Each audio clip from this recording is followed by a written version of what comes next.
சொல்லப்போனால் எந்த அதிகாரமும் இல்லாத நிதியமைச்சர் டு இன்ஃபர்மேஷன் டெக்னாலஜி மினிஸ்டர் அவரே சட்டமன்றத்தில் ஒரு தடவை சொன்னார், எனக்கு எந்த அதிகாரமும் இல்லைங்க அப்படின்னு சொன்னார். ஸோ அவருக்கும் மன வருத்தம் இருப்பதற்கான வாய்ப்பு இருக்குது. அவர் ஒரு வேளை அது தெரியாது, ஏன்னா அவர் திமுக குடும்பத்திலேருந்து வந்தவர். அவங்க அப்பா திமுகவில் வந்து சபாநாயகரெல்லாம் இருந்திருக்காரு. அதனால் அவர் வருவாரான்னு தெரியாது. நான் ஏஷியத்தில் பேச விரும்பலை. ஆனால் அப்படி அவர் வருவார்னா தாவேக்காவுக்கு அது மிகச்சிறந்த ஒரு வரப்பிரசாதமாக இருக்கும். ஆட்சி அமைந்தால் நிதியமைச்சருக்கு ஒரு ஆள் இப்போவே ரெடி ஆகிட்டார்னு சொல்லலாம், ஃபைனான்ஸ் மினிஸ்டருக்கு. செங்கோட்டையன் அவர்களுக்கு அவருடைய கல்வி அமைச்சர் அப்படி கொடுக்கலான்னு அது தேவையில்லைங்க, அவைத்தலைவராக கொடுக்கலாம். வயசு 77 ஆகிடுச்சுங்க. இனிமேல் அவருக்கு அமைச்சர் பொறுப்பெல்லாம் அதெல்லாம் கொடுக்குறதுன்றது சரியில்லைன்னு நினைக்கிறேன்.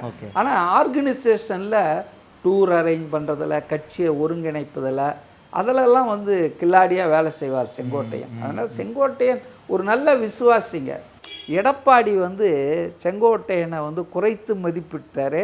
அவருடைய அந்த பொட்டன்ஷியலை பயன்படுத்திக்க அவர் வந்து தவறிவிட்டார். எடப்பாடிக்கு தான் இப்போ மிகப்பெரிய நெருக்கடிங்க.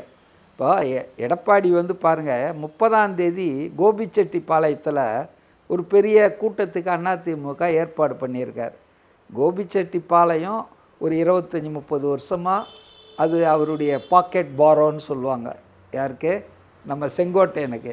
அவரை கட்சியிலேருந்து நீக்கிட்டு அங்கே வந்து புதிய பொறுப்பாளர்கள் போட்டு இன்றைக்கி இங்கே அதிமுக கூட்டம் நடத்த போகிறார். அது ரொம்ப மனசை புண்படுத்தி இருக்கும் இல்லைங்களா?